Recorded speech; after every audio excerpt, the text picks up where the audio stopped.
2024년 2월 4일 메릴랜드 언약장로교회 주일 예배를 하나님께 드리도록 하겠습니다. 시편 103편 1절과 2절에 보면 이런 말씀이 있습니다. Bless the Lord, O my soul, and all that is within me. Bless His holy name. Bless the Lord, O my soul, and forget not all His benefits. 내 영혼아 여호와를 송축하라. 내 속에 있는 것들아 다 그의 거룩한 이름을 송축하라. 내 영혼아 여호와를 송축하며 그의 모든 은택을 잊지 말지어다. 하나님 아버지, 저희를 사랑하시고 저희를 선택하셔서 예수 그리스도를 믿게 하시고 하나님의 백성으로 만들어주시니 감사합니다. 저희 마음속에 베풀어주신 모든 은혜들 이 시간 저희가 기억하며 주님께 나왔사오니 저희 마음속에 주님이 하신 일을 기억할 때에 하나님께 마음으로부터 진정한 찬양이 우러나올 수 있도록 성령께서 인도하여 주시옵소서. 감사드리면서 예수 그리스도의 이름으로 기도합니다. 아멘.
Apostolic Catechism 11 and 12 소리문답으로 저희 신앙을 고백하겠습니다.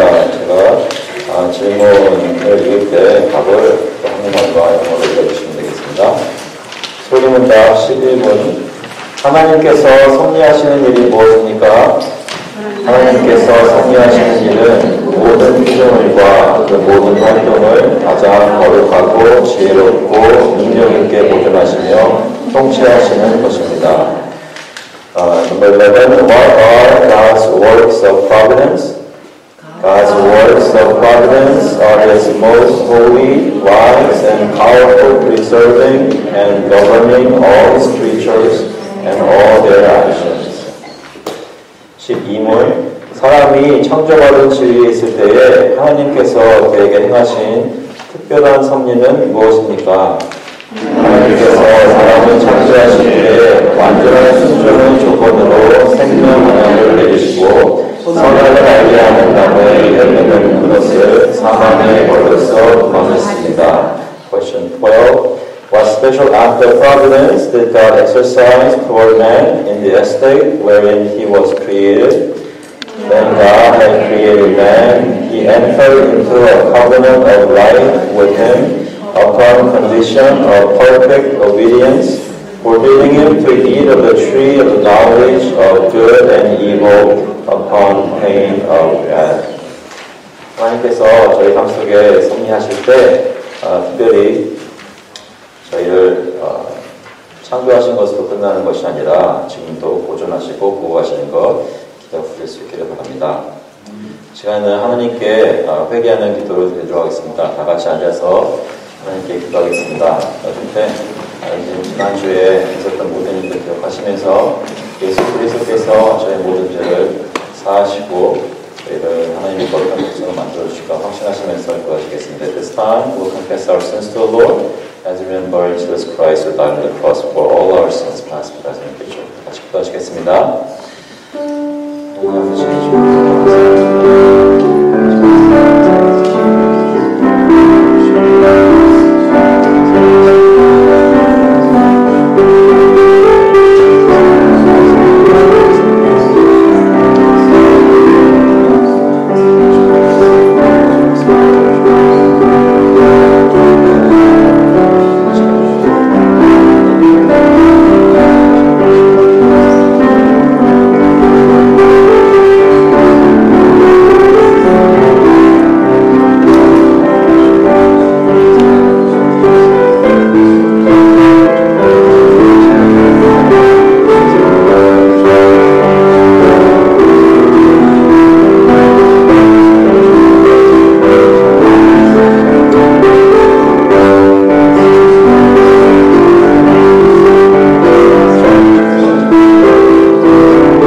So then you are no longer strangers and aliens, but you are fellow citizens with the saints and members of the household of God, built on the foundation of the apostles and prophets, Christ Jesus himself being the cornerstone. 그러므로 이제부터 너희는 외인도 아니요 나그네도 아니요 오직 성도들과 동일한 시민이요 하나님의 권속이라. 너희는 사도들과 선지자들의 터 위에 세우심을 입은 자라. 그리스도 예수께서 친히 모퉁이 돌이 되셨느니라. 하나님 아버지, 저희들을 불쌍히 보시고 저희 죄인들을 용서해 주시고 씻어주셔서 하나님의 거룩한 성전에 그리스도의 몸의 한 부분들이 되게 하시고 주님께서 거하시는 곳으로 만들어주시니 감사합니다. 저희들 마음속에 저희 공부가 아니라 예수 그리스도의 이름으로 이러한 은혜를 얻은 것 다시 한번 기억하게 하시고 감사함으로 주님께 나올 때 주님의 찬란한 모습을 서로에게 발견할 수 있도록 주님 인도하여 주시옵소서. 감사드리면서 예수 그리스도의 이름으로 기도합니다. 찬송가 175장, 통일 찬송가는 162장입니다. 신랑 되신 예수께서 We'll sing number 175, Will our lamps be filled and ready together.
하나님 아버지, 저희에게 천국 소망을 주시고 하루하루 살게 하실 때 특별히 방금 찬송을 불렀던 것처럼 신랑 예수께서 다시 오실 날을 오늘도 기억하고 기다립니다.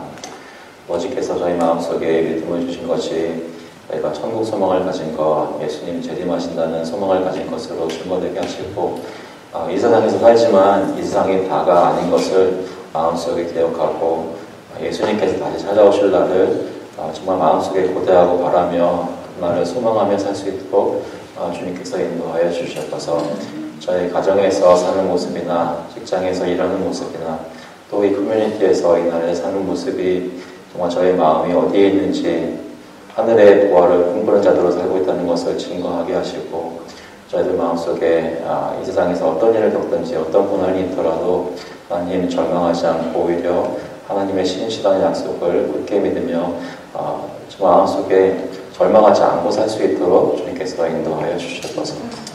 아버지께서 특별히 저희들에게 자녀 주시고 또 부모님 주시고 남편과 아내 주시고 가족들을 허락하신 것 감사합니다.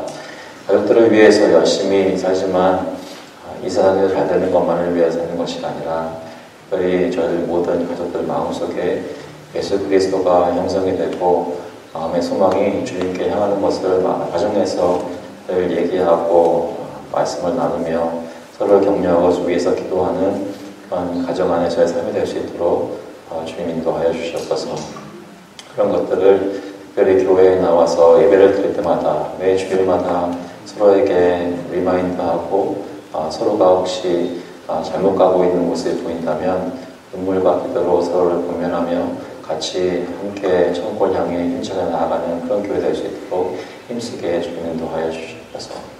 아버지, 저희 나라를 위해서 계속 기도하고 또 세상에 있는 모든 백성들, 특별히 선교사님들이 나가서 전도하고 선교하시는 그런 사람들을 기억하며 위해서 기도합니다. 저희 주변에 있는 가까이 있는 주님을 알지 못하는 사람들을 위해서도 기도합니다. 저희 가정이나 저희 교회만 주님 바라보며 사는 것이 아니라 주님을 알지 못하는 저희 주변의 백성들이 주님을 알게 되기를 마음속에 간절히 바라고 말씀으로 복음을 전하고 삶으로 증거하는 삶을 살 수 있도록 주님 인도하여 주시고, 특별히 저희가 원하고 위해서 기도하는 어떤 선교사님들 주님께서 함께 해주셔서 그들의 삶 속에 주님의 복음의 영광이, 복음의 역사가 강하게 드러날 수 있도록 교회가 굳건하게 세워질 수 있도록 주님 인도하여 주시옵소서. 아버지, 저희 매일매일 사는 동안에 쓸 것을 늘 공급하여 주시니 감사합니다. 그 가운데 주님께서 명하신 대로 거룩하게 구별하여서 주님께 가지고 나왔사오니 주님께서 이 헌금을 받아주시고 주님 뜻대로 사용하여 주셔서 하나님 나라의 사역이 이곳에서 계속 일어날 수 있도록 주의 복음이 선포될 수 있도록 이 복음이 나누어지고 백성들이 주님께 돌아올 수 있도록 주님 인도하여 주시옵소서. 감사드리면서 예수 그리스도의 이름으로 기도합나이다. 네, 오늘 주시는 말씀은 마태복음 21장 1절부터 11절까지 말씀입니다. Today we are looking at the Gospel of Matthew, chapter 21, 1 through 11.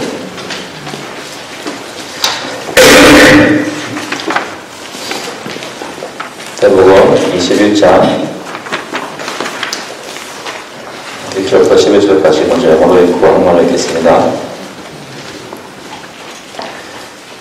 Now when they drew near to Jerusalem and came to Bethphage, to the Mount of Olives, then Jesus sent 2 disciples, saying to them, Go into the village in front of you, and immediately you will find the donkey tied, and a colt with her. Untie them and bring them to me. If anyone says anything to you, you shall say, The Lord needs them, and he will send them at once. This took place to fulfill what was spoken by the prophet, saying, Say to the daughter of Zion, Behold, your king is coming to you, humble and mounted on a donkey, on a colt, the foal of a beast of burden. The disciples went and did as Jesus had directed them. They brought the donkey and the colt and put on them their clothes, and he sat on them. Most of the crowd spread their cloaks on the road, and others cut branches from the trees and spread them on the road. And the crowds that went before him and that followed him were shouting, Hosanna to the Son of David, blessed is he who comes in the name of the Lord, Hosanna in the highest. And when he entered Jerusalem, the whole city was stirred up, saying, Who is this? And the crowd said, This is the prophet Jesus from Nazareth of Galilee. 그들이 예루살렘에 가까이 가서 감람산 벳파게에 이르렀을 때에 예수께서 두 제자를 보내시며 이르시되 너희는 맞은편 마을로 가라. 그리하면 곧 매인 나귀와 나귀 새끼가 함께 있는 것을 보이니 풀어 내게로 끌고 오라. 만일 누가 무슨 말을 하거든 주가 쓰시겠다 하라. 그리하면 즉시 보내리라 하시니 이는 선지자를 통하여 하신 말씀을 이루게 하심이라. 이르시되 시온 딸에게 이르기를 내 왕이 내게 임하나니 그는 겸손하여 나귀 곧 멍에 매는 짐승의 새끼를 타도다 하라 하였느니라. 제자들이 가서 예수께서 명하신 대로 하여 나귀와 나귀 새끼를 끌고 와서 자기들의 겉옷을 그 위에 얹음에 예수께서 그 위에 타시니 무리의 대다수는 그들의 겉옷을 길에 펴고 다른 이들은 나뭇가지를 베어 길에 펴고 앞에 서가고 뒤에서 따르는 무리가 소리 높이 이르되 호산나 다윗의 아들이여 찬송하리로다. 주의 이름으로 오시는 이여 가장 높은 곳에서 호산나 하더라. 예수께서 예루살렘에 들어가시니 온 성이 소동하여 이르되 이는 누구냐 하거늘 무리가 이르되 갈릴리 나사렛에서 나온 선지자 예수라 하니라. 기도하시겠습니다. 하나님 아버지, 오늘도 저희들에게 주님의 말씀을 허락해 주셔서 마음으로 깨닫고 주님을 바라보며 주님의 관점으로 세상을 바라보고 살 수 있도록 성령께서 이 시간 인도하여 주셔서 감사드리면서 예수 그리스도 이름으로 기도합니다.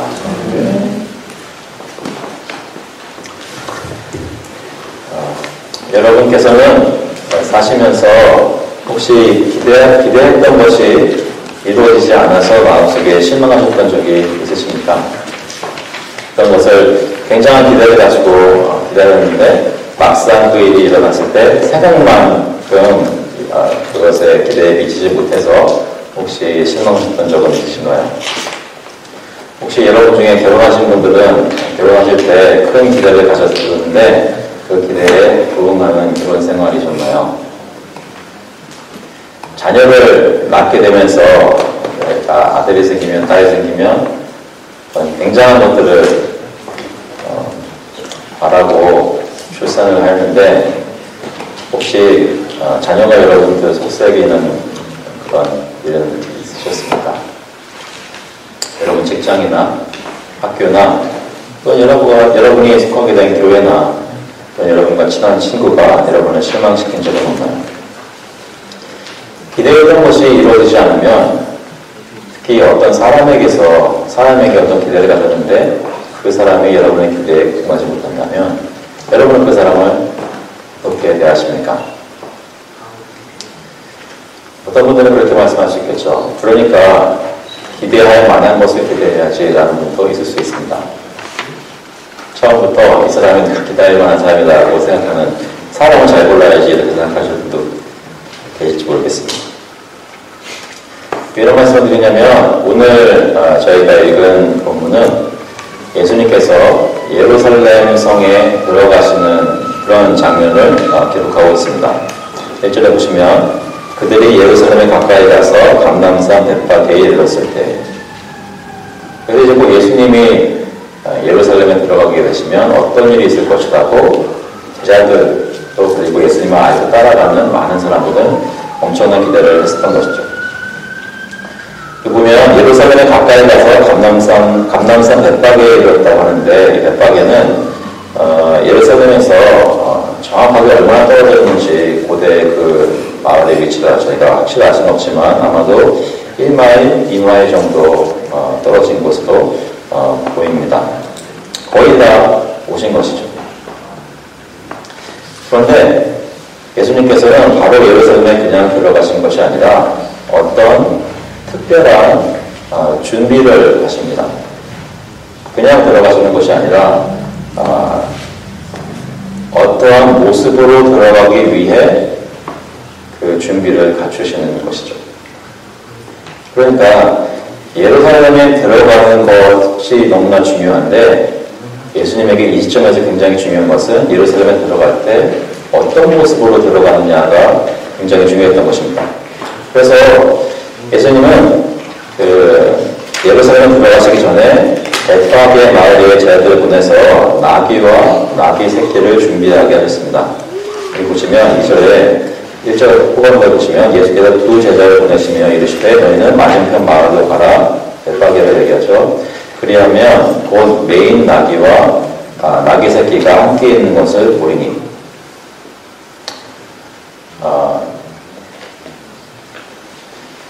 정확하게 그 마을에 들어가면 너희가 나귀를 발견할 것이고 그 나귀 새끼를 풀어서 가지고 오는데 그런데 어떤 일이 있을지도 미리 얘기를 해주십니다.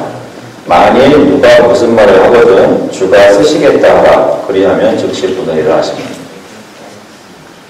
실제로 비슷한 내용을 기록하는 마가복음 11장과 누가복음 19장에 보시면 나귀 주인이 제자들에게 왜 이 나귀를 풀어가지 않고 묻는 모습이 나옵니다. 하지만 주님께서 가르쳐 주신 대로 제자들이 주께서 쓰시겠다, 주님께서 필요하시다라고 말하니까 그 나귀 주인이 그대로 보내줍니다. 나귀 주인은 어떤 이유로 나귀들을 이렇게 분해졌는지는 확실히 알 수가 없습니다. 예수님을 믿고 있는 사람이었는지 주님이 있으신다고 하니까 마음이 오픈되어서 순순히 내어준 것을 저희가 잘 알 수는 없습니다. 이 성경에는 잘 설명이 되어 있지는 않지만, 하지만 여기서 중요한 것은 예수님께서 예루살렘에 들어가기 위해 만반의 준비를 다 갖추시고 그 마을에 들어가서 나귀를 가지고 와서 그 나귀를 타고 들어가는 것이 매우 중요했다는 것입니다. 그럼 당연한 질문은 왜 그러셨는가입니다. 왜 예수님은 이런 모습으로 예루살렘에 들어갈 것입니다. 마태복음은 보통 이렇게 설명을 해줍니다. 4절에 보시면 이는 선지자를 통하여 하신 말씀을 이루려 하심이라 이랬을 때 시온 딸에게 이르기를 내 왕이 내게 임하나니 그는 겸손하여 나귀 곧 멍에 매는 짐승의 새끼를 타도다 하라 하였느니라. 그러니까 예수님이 굳이 자기를 보내는 나귀 새끼를 데려다가 나귀를 타고 예루살렘에 들어가시려고 하셨던 이유는 하나님이 이 메시아가 예루살렘에 들어갈 것에 대해서 예언했던 내용을 이루기 위해서 이렇게 하셨다는 것입니다. 예수님은 하나님이 이미 선지자를 통해 말씀하신 그 말씀을 성취하기 위해 이렇게 나귀들을 데려다가 타고 들어가셨다는 것이죠. 하나님의 말씀을 모두 이루는 것에 충실하신 예수님이십니다. 여기서 인용된 성구는 이사야서 62장 11절과 스가랴서 9장 9절이 함께 섞여서 인용된 것인데요. 한번 보시면 이사야서 62장 11절에 이렇게 말씀합니다. 여호와께서 땅 끝까지 선포하시되 너희는 딸 시온에게 이르라. 보라 내 구원이 이르렀느니라. 보라 상급이 그에게 있고 보응이 그 앞에 있느니라 하십니다. 거기서 너희는 딸 시온에게 이르라. 이 부분이 지금 마태복음에 인용이 되어 있고요. 스가랴서 9장 9절에 보시면 시온에 따라 흙 기뻐할지어다 예루살렘에 따라 즐거이 부를지어다 보라 내 왕이 내게 임하시나니 그는 긍휼로우시며 구원을 베푸시며 겸손하여서 나귀를 타시나니 나귀의 작은 것 곧 나귀 새끼니라. 여기서 보라 내 왕이 내게 임하시나니 겸손하여서 나귀를 타시나니 나귀의 작은 것 곧 나귀 새끼니라는 부분이 마태복음에 인용이 되어 있습니다. 이사야 선지자나 스가랴 선지자가 말하는 것을 다시 한번 들여다보시면 여기 시온에 따른 예루살렘을 두고 말하는데요. 이사야는 예루살렘에 찾아올 그런 구원에 대해서 얘기하고 있습니다. 보라 내 구원이 이르렀느니라. 스가랴는 예루살렘에 찾아올 왕에 대해서 말씀하고 있습니다. 그러니까 하나님이 정하신 시간이 되면 예루살렘의 백성들을 구원하실 왕이 오신다는 예언이었습니다. 그러니까 이스라엘 백성들이 기다리고 있는 메시아에 대한 예언들이었다는 것이죠. 그런데 이사야 말씀이나 스가랴 말씀을 보면 그 메시아가 어떤 분인지 무엇을 하시는 분인지에 대해서 좀 더 얘기를 하는데 이사야 말씀에 따르면 그 구원자는 상급과 보응을 베푸시는 분이셨습니다. 누가 상급과 보응을 베풀까요? 심판하시는 하나님이십니다. 사람들 행한 말에 따라서 상급을 주시고 또 보응을 하시고 가시는 심판주로 이 메시아가 오신다는 것이죠. 스가랴 말씀에 따르면 공의로우시고 구원을 베푸시는 그런 왕으로 오신다는 말씀이 있습니다. 그는 공의로우시며 구원을 베푸시며 겸손하여서 나귀를 타시나니. 그런데 이 스가랴 말씀과 이사야 말씀을 인용하는 마태복음의 강조해서 인용하는 부분은 이 왕이 예루살렘에 오시는 왕이 메시아가 나귀의 새끼를 타고 입성한다는 것입니다. 보통 고대의 왕들이 전쟁에서 승리한 후에 적군의 그 나라의 성을 정복해서 들어가거나 아니면 원래 자기 도시로 승전하면서 들어올 때는 그때 왕들은 무엇을 타고 올까요? 전차를 타고 옵니다. 아니면 어떤 전투말을 타고 화려한 모습으로 승진하는 왕으로 들어가게 됩니다. 왕의 위엄과 영광스러운 모습을 보이면서 들어간다는 것입니다. 그런데 온 이스라엘이 그토록 오랫도록 기다렸던 그 메시아 구원하는 왕은 예루살렘에 들어갈 때 전차를 타고 들어간 것도 아니고 전투말을 타고 들어간 것도 아닙니다. 나귀의 새끼를 타고 들어갔습니다. 그러니까 예수님이 예루살렘에 들어가실 때 보이고자 하셨던 메시아의 모습은 전쟁에서 이기고 심판을 내리는 능력의 구주로 들어가시는 것이 아니라 평화를 나타내고 겸손한 모습의 왕으로 오셨다는 것입니다. 그래서 오늘 설교의 제목이 겸손하신 왕입니다. 예수님이 타신 나귀, 나귀 새끼에 대해서는 마태에는 멍에 매는 짐승이라고 합니다. 전쟁에 사용되는 전투마가 아니라 짐을 지고 허드렛 일을 하는 짐승을 타고 입성하신 것입니다. 이스라엘 백성을 구원하는 왕으로 보이기에는 너무나 초라한 모습으로 예수님께서는 예루살렘에 들어가셨습니다. 그러니까 예루살렘에 들어가시는 것은 능력과 권세로 로마 제국을 물리치고 전쟁에서 승리케 하시기 위해 그 일을 하시려고 그 예루살렘에 들어가신 것이 아니라 평화의 메시지를 가지고 하나님의 백성들의 짐을, 죄의 짐을 대신 지시기 위해 오셨다는 것입니다.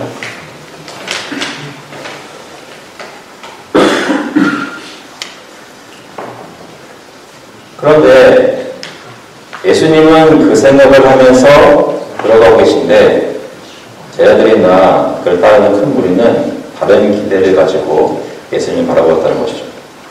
실제로 예수님 들어가실 때 6절에 보니까 이렇게 기록되어 있습니다. 제자들이 가서 예수께서 명하신 대로 하여 나귀와 나귀 새끼를 끌고 와서 자기들의 겉옷을 그 위에 얹음에 예수께서 그 위에 타시니 무리의 대다수는 그들의 겉옷을 길에 펴고 다른 이들은 나뭇가지를 베어 길에 펴고 앞에서 가고 뒤에서 따르는 무리가 소리 높이 이르되 호산나 다윗의 자손이여 찬송하리로다 주의 이름으로 오시는 이여 가장 높은 곳에서 호산나 하더라. 제자들은 예수님께서 명령하신 대로 나귀를 데려다가 그 위에 예수님이 편하게 타고 가실 수 있도록 겉옷을 안장 삼아 펼쳐놓았고 예수님은 그 위에 나귀를 타고 가셨습니다. 예수님이 나귀를 타고 가실 때 큰 무리가 그의 앞에 그의 뒤에 그의 앞에 나뭇가지를 베어서 깔아놓고 자신들의 겉옷을 벗어서 놓으면서 예수님이 들어가시는 길을 자신들이 하시는 최선의 방법을 통해서 존귀한 모습으로 그 도성에 들여보냈습니다. 그들은 예수님이 바로 하나님이 약속하신 메시아라고 믿었던 것입니다. 왕이 들어오시는 것을 환호하면서 예수님을 존귀하게 모셨습니다. 한 가지 기억할 것은 예수님이 이렇게 들어가실 때 옆에서 환호하던 큰 무리는 대부분 예수님처럼 갈릴리 지역에서 내려온 사람들이었습니다. 유대인인데 갈릴리 지역에서 사는 사람들이 6월절을 맞아서 내려와서 함께 예루살렘에 들어가고 싶다는 것이죠. 예수님과 같은 지역 출신의 사람들이었습니다. 오늘 기억하시면 갈릴리 사람들은 예루살렘과 이 유대 지역에 사는 사람들에게 무시받던 사람들이었습니다. 그러니까 하나님이 보내시는 구원하시는 왕으로 메시아로서 예루살렘에 들어가는 분이 나와 같은 지역 출신 사람이라는 것이 이 갈릴리 사람들에게는 크게 자랑거리가 됐던 것이죠.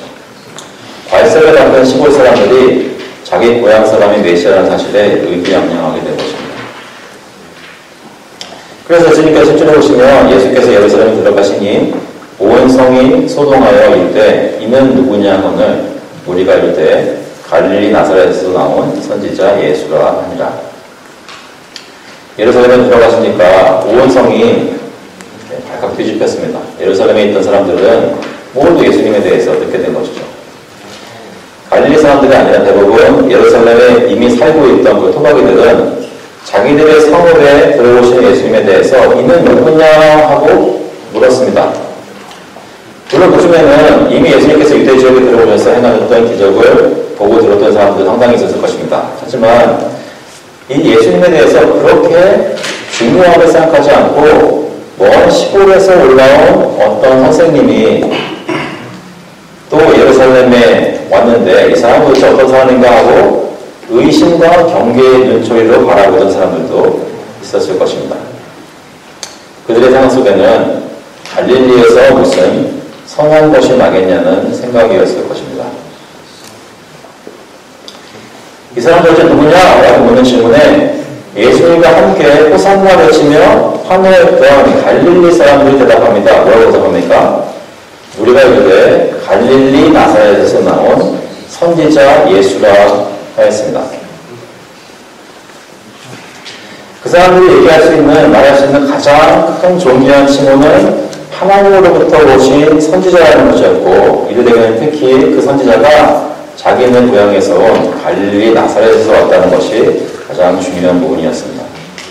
그러니까 예수님이 예루살렘에 들어가시는데 예수님을 둘러싸고 있던 제자들이나 거의 큰 무리나 예루살렘에서 예수님 들어오신 걸 보는 사람들의 마음속에는 주님을 보면서 다들 이분이 이제 메시아니까 하나님의 구원자니까 우리를 어떻게 구원해 주시겠지라는 기대에 찬 모습으로 눈길로 예수님을 바라보았을 수도 있고, 아니면 시골에서 온 이 떠들썩하게 오는 이 사람이 과연 대단한 사람일까 하고 의심과 경계의 눈초리로 바라보고 있었던 그런 유대인들도 있었다는 것입니다.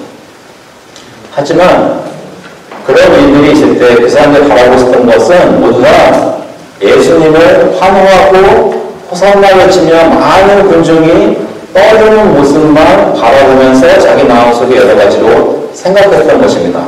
그들의 눈에는 예수님은 이 성에 들어올 때 나귀를 타고 겸손하게 들어오는 모습을 강조하신 것을 전혀 생각하지 못했습니다. 그런 것에는 관심이 없었습니다. 백성들은 예수님이 예루살렘에 들어가서 무엇을 하실 것인지에 대해 이렇게 암시하면서 준비하신다고 하시는 분이 있는데 그런 것에 대해서 잘 알아듣지 못했다는 것이죠. 왜냐하면 그들이 바라고 기다렸던 것은 평화의 상징이나 사람들이 짐을 지고 가는 하나님의 종의 모습이 아니었기 때문입니다. 영광과 승리와 대적들을 물리치는 능력의 메시아를 기다리고 있었던 것입니다. 자신들의 문제를 해결하는 것은 엄청난 하나님의 능력으로 로마 제국을 무너뜨리고 자신들을 압제받는 것을 구원받는 것이 자기 문제가 해결받는 것이라고 생각했습니다.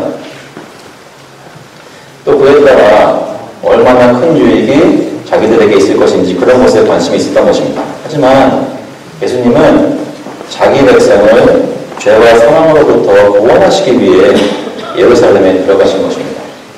그 일은 칼과 창이 아니라 자기 자신을 하나님께 백성들의 죄를 대신 짊어지고 하는 대속 제물로 드림으로써 이루어지는 것이었습니다. 만에 백성들의 죄를 짊어지고 십자가에 죽기 위해서 예루살렘에 예수님은 들어오셨다는 것입니다. 수많은 사람들을 리드하여 어떤 군사적인 정치적인 혁명을 일으키기 위해 들어오신 것이 아니라 결국에는 이방인의 손에 잡혀 억울한 죽음을 당하기 위해 예루살렘에 입성하신 것입니다.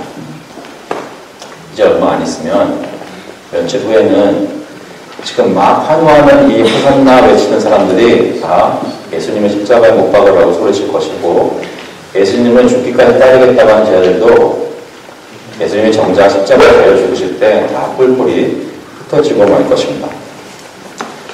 다시 말해 지금 이 시점에서 예루살렘에 예수님이 입성하실 때 그 모든 사람이 기대했던 예수님의 모습은 하나도 그들 앞에서 펼쳐지지 않았다는 것이죠. 예수님이 이루시는 것은 자기 백성을 죄에서 구원하여서 하나님의 나라의 백성을 만드시는 것입니다. 그런데 그들을 구원하는 방법은 그들을 위해 죄를 짊어지고 십자가에서 대신 희생하시는 방법이었습니다. 세상 사람들이 부러워하는 영광스러운 모습으로 자기 백성을 구원하신 것이 아니라 아기 새끼를 타고 입성 안에서 세상 죄를 지고 가는 연약한 어린 양의 모습으로 그 구원을 이루셨다는 것입니다. 2000년 전에 예수님이 예루살렘에 들어가신 것은 이러한 이유였습니다. 그런데 그것이 스토리의 끝이 아닙니다. 아까 보았던 이사야 말씀이나 스가랴 말씀처럼 하나님께서 약속하신 메시아는 결국 이 세상을 심판하시고 영광 가운데 주님의 나라를 이루실 공의의 왕이십니다. 심판의 왕이시고 공의로우시고 구원을 베푸시는 왕이십니다. 자기 백성을 모든 악죄에서 건지시고 하나님의 영광스러운 나라를 이 땅에 가지고 오시는 분이 바로 예수님이십니다. 예수님이 처음 예루살렘에 입성하셨을 때는 아기 새끼를 타고 연약한 모습으로 희생제물이 되기 위해 들어오셨지만 두 번째로 자기 백성에게 오실 때는 영광의 왕으로 백마를 타고 구름 가운데 나팔 소리와 함께 오실 것입니다. 사탄 마귀의 군대와 세상 열방의 대적들을 한순간에 다 물리치시고 승리의 왕으로 오실 것입니다. 그때 승리의 왕으로 오시는 것은 갈릴리 사람들의 자존심을 세워주기 위해 오시는 것이 아닙니다.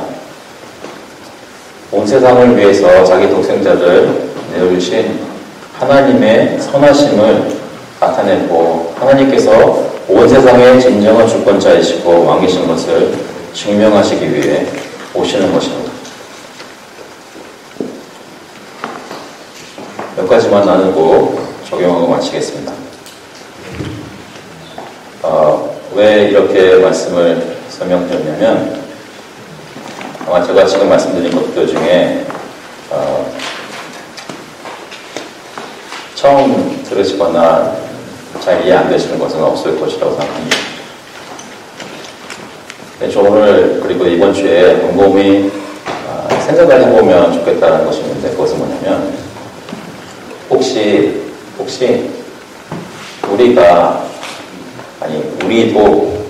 우리도 하나님께 무엇을 기대하고 있지는 않은가라는 것입니다. 기대하는 것이 잘못된 것이 아니라 기대를 한다면 무엇을 기대하는가라는 것입니다.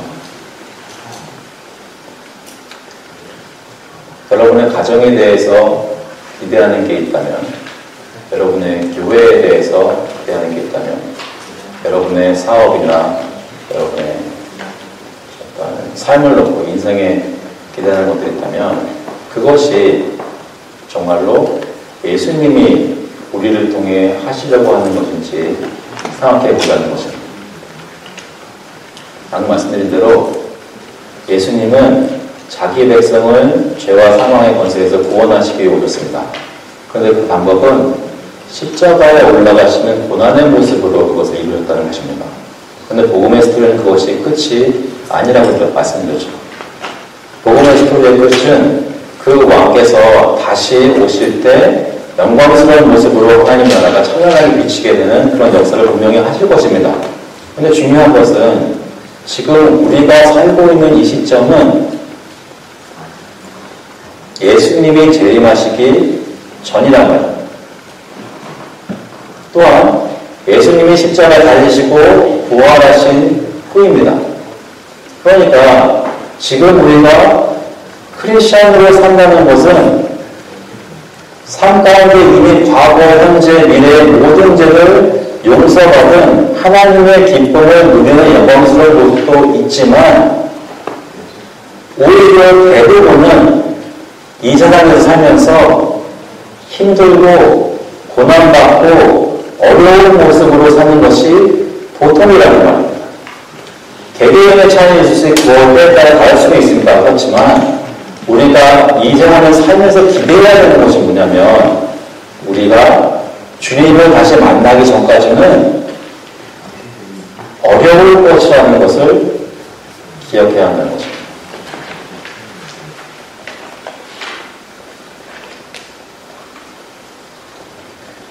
여러분 신앙생활에서 가장 빛났던 때는 언제인가요? 저는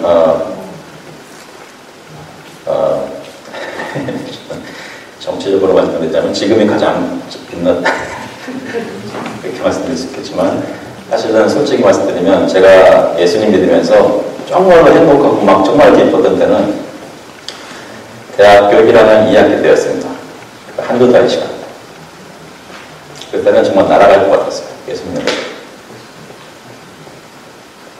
처음으로 예수님이 나를 사랑하시고 구원하시고 용서하시고 그런 다 믿었지만, 그전에도 왠지 그 대학교 1학년 2학기 한두 달 시간에 마음속에 진짜 제 마음을 사로잡아서 막 걸어다니는데 막 눈물이 나고, 금요일날 찬양집에 가면 사람들 만나고 인사하고 막 그랬어요.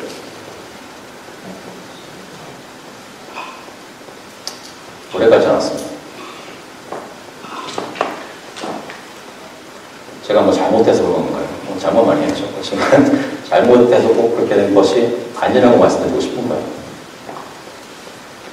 여러분이 기억하시는 신앙의 찬란한 것을 하나님이 주셨다면 너무나 감사한 일입니다. 그렇지만 이 세상에서 사는 저의 신앙의 여정은 나그네 길이고 고난의 여정인 것입니다. 예수님은 예루살렘에 입성하시면서 굳이 나귀 새끼를 데려다가 지면되는 짐승 위에 타고 볼품 없는 모습으로 예루살렘에 들어갔던 것은 백성들에게 보여주시기 위한 것이었습니다. 너희를 구원할 왕은 고난을 겪고 고난을 너희를 위해서 당하는 그런 왕이다라는 것을 보여주시고 싶으셨던 것입니다. 지금 저희가 살아가는 삶은 분명히 베드로나 바울이나 어떤 사람들보다 훨씬 더 확실한 천국의 소망을 이제 성경에 다 쓰여지는 것으로 가지면서 더 확실한 소망을 가지고 살지만, 월요일부터 토요일까지 대부분의 삶이 신앙적으로 메마르고 신앙적으로 다른 사람들 보기에 좀 부끄럽고, 지나고 나면 내가 왜 그런 말을 했을까 창피할 수밖에 없는 그런 삶을 지금 살고 있단 말이에요. 그런 가운데 믿음을 지키고 하나님께 매주 나와 예배드리려고 하는 삶이 크리스천의 삶이라는 거죠.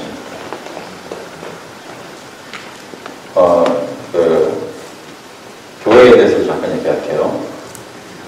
저와 여러분이 다니고 있는 교회는 한마디로 되게 좋은 교회입니다. 되게 좋은 교회인데 왜 좋냐면 볼품이 없어졌죠. 죄송합니다. 그러니까 여러분의 얼굴은 제가 아는 교회들 중에 굉장히 민감인들이신데 실제로 교회의 모습을 보자면 볼품이 없습니다. 아마도 그동안 했던 것 중에 가장 볼품 있는 것이 아마 여러분을 받으시는 사역조직교일 겁니다. 여러분 받으신 사역조직교 보시면 이번에는 우리가 어떻게 무엇을 할 것인지 예전보다 훨씬 더 많은 분들이 더 인도가 돼가지고 이런 것을 했으면 좋겠다고 막 적었던, 아직 몇 분 다 확인 안 된 분이 있어서 적고 싶었지만 이런 거 못 적었습니다. 하지만 아마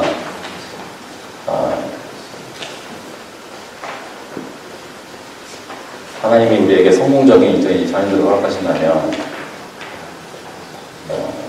거기 쓰여진 분들이 조금이라도 주님의 사역을 위해 교회에서 봉사하게 되는 것이거든요. 저는 그게 다 잘 돼도 별거 아니죠.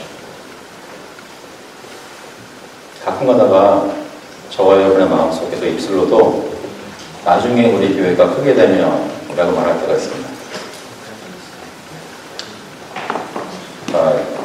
여기 안 계시는 정권위원회에 계셨던 한 장로님이 교회는 이제 성장하게 되는데 메릴랜드에서 굉장히 우리 메릴랜드 언약장로교회가 정말 이렇게 성장해가지고 뭐 하나 보여줬으면 좋겠어요. 이렇게 말씀하셨어요. 그래서 네 알겠습니다 했는데 저는 마음속에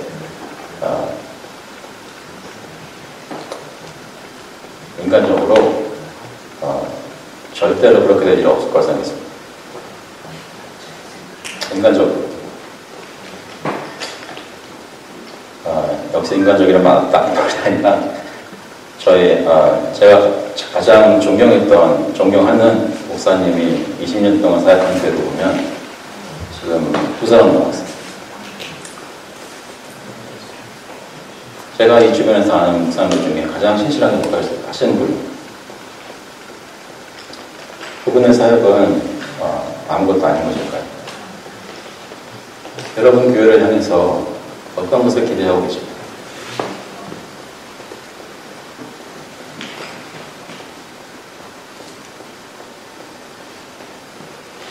우리가 예수님 재림하실 때까지 마음속으로 바라야 되는 것이 있다면 주님을 우리 눈으로 다시 볼 때까지 우리가 신앙을 지키고 끝까지 예배드리는 사람으로 남아있기를 바라는 것입니다.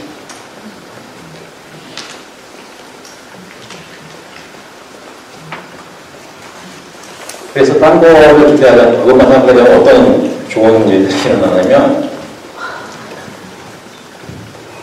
예배 드리는 것 자체가 그냥 좋은 거예요.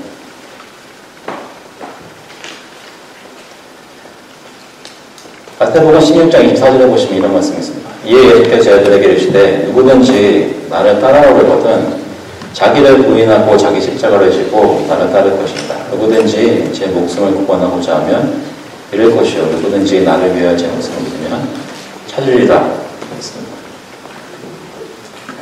십자가를 지는 삶으로 주님께서 부르고 계시다는 말씀이죠.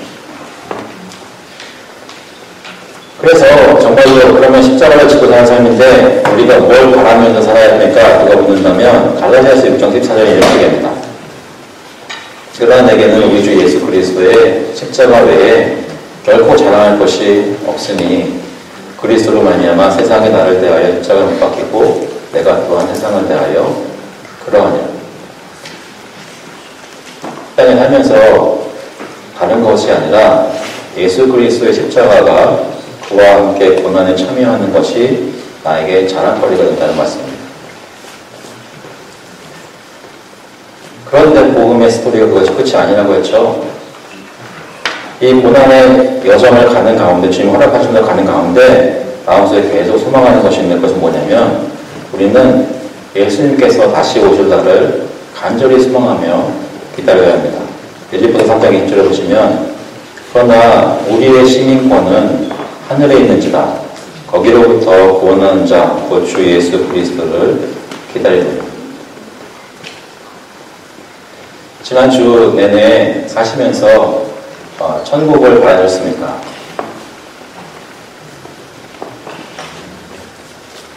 예수님께서 다시 오실 것을 마음속에 혹시 기다리고 계셨습니까? 마태복음 16장 27절에 보시면 인자가 아버지의 영광으로 그 천사들과 함께 오리니 그때 각 사람이 행한 대로 갚으리라 분명히 말씀하고 계십니다. 분명히 예수님께서는 다시 오실 것입니다. 사랑하는 성도 여러분, 이번 주도 하나님이 허락하시는 만큼 직장에서 일도 하실 것이고 가정에서 아이들도 기르실 것이고 키우실 것이고 여러 번 하신 일을 하실 것입니다. 그런데 사람마다 편차는 있겠지만 아마도 좀 힘드실 것입니다.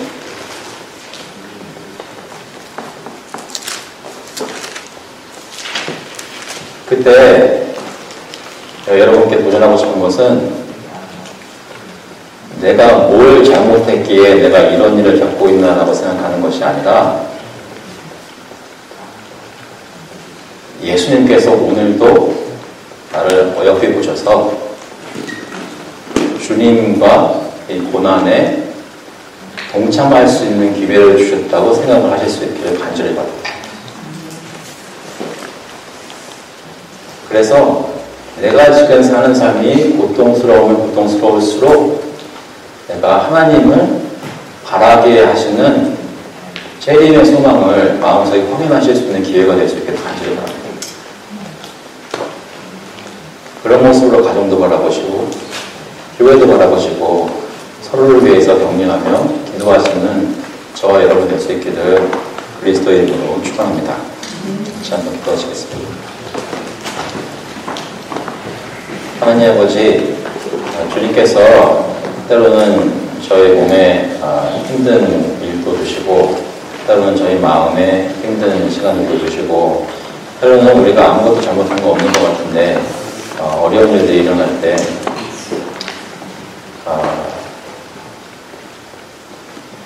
욥처럼 왜 나를 태어나게 했습니까? 라고 절망스럽게 돌려줄 때도 없지 않아 있지만 그럴 때마다 저희에게 나귀를 타고 예루살렘에 들어가신 예수 그리스도를 기억하게 하시고 나를 구원하시기 위해 예수께서 십자가에 고난을 당하셨다는 것을 기억하게 인도하여 주시옵소서.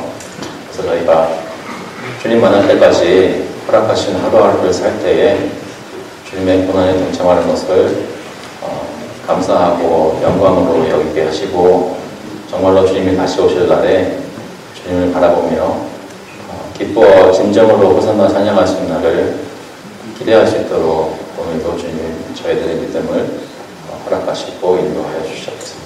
감사드리면서 예수 그리스도의 이름으로 기도합니다. 다 같이 일어나셔서 찬송가 80장 통일 찬송가는 101장입니다. 천지에 있는 이름 중 우승의 넘버 80 There is no name so sweet 앞서신 분에게 그런 영어를 드리겠습니다. Oh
The grace of the Lord Jesus Christ, the love of God the Father, and the fellowship and strengthening of the Holy Spirit be with you now and forevermore.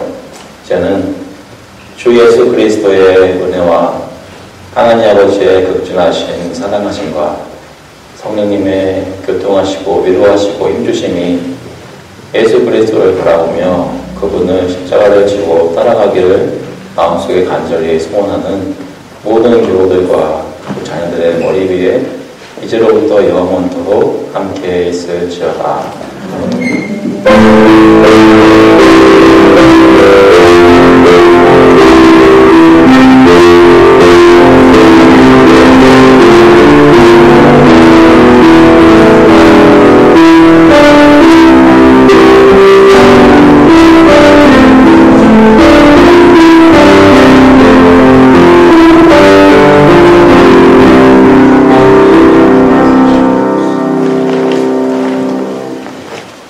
예배를 마쳤습니다. 자리에 앉아주시기 바랍니다. 주보를 보시면 광고가 나왔는데요. 오늘 예배하기 위해서 하나님께 감사드립니다. 서로를 이렇게 축복을 확인해 주시고요. 계속 서로를 위해서 또 나라를 위해서 기도해 주시기 바랍니다. 다음 주일에는 다시 커뮤니티 센터로 돌아가서 오전 10시 45분에 예배를 드리게 됩니다. 여러분 오후 예배 드리시느라 많이 힘드셨죠? 다음에는 아침 일찍 다시 드리게 되니까 기억하시고요. 2월 달에 저희가 성찬이 있는데 보통은 마지막 주인데 2월 달에는 저희가 셋째 주일에 성찬을 가지고 또 그날 공동회에도 있게 됩니다. 기억해 주시고요.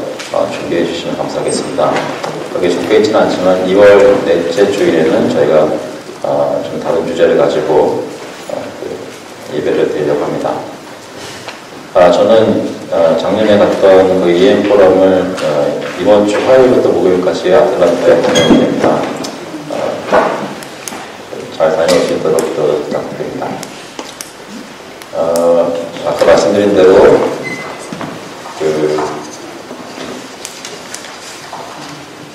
여러분 이것을 픽업하셨나요? 저희가 지금 얘기했던 분들 다가 아니라 이제 확인된 분들은 일단 여기다 적어드렸는데요. 보시면 몇 가지 특별히 행정 부분이나 선교나 그에 대해서 저희가 생각하고 바라는 그런 사역들이 있는데 아직 하실 분이 모집이 안 된 부분들이 있습니다. 그래서 혹시 마음속에 생각하시는 것이 있으면 알려주시면 저희가 배정하도록 하겠습니다. 저희 목표는 이제 공동회가 있는 날까지 다 채워서 같이 사역을 시작하는 것입니다.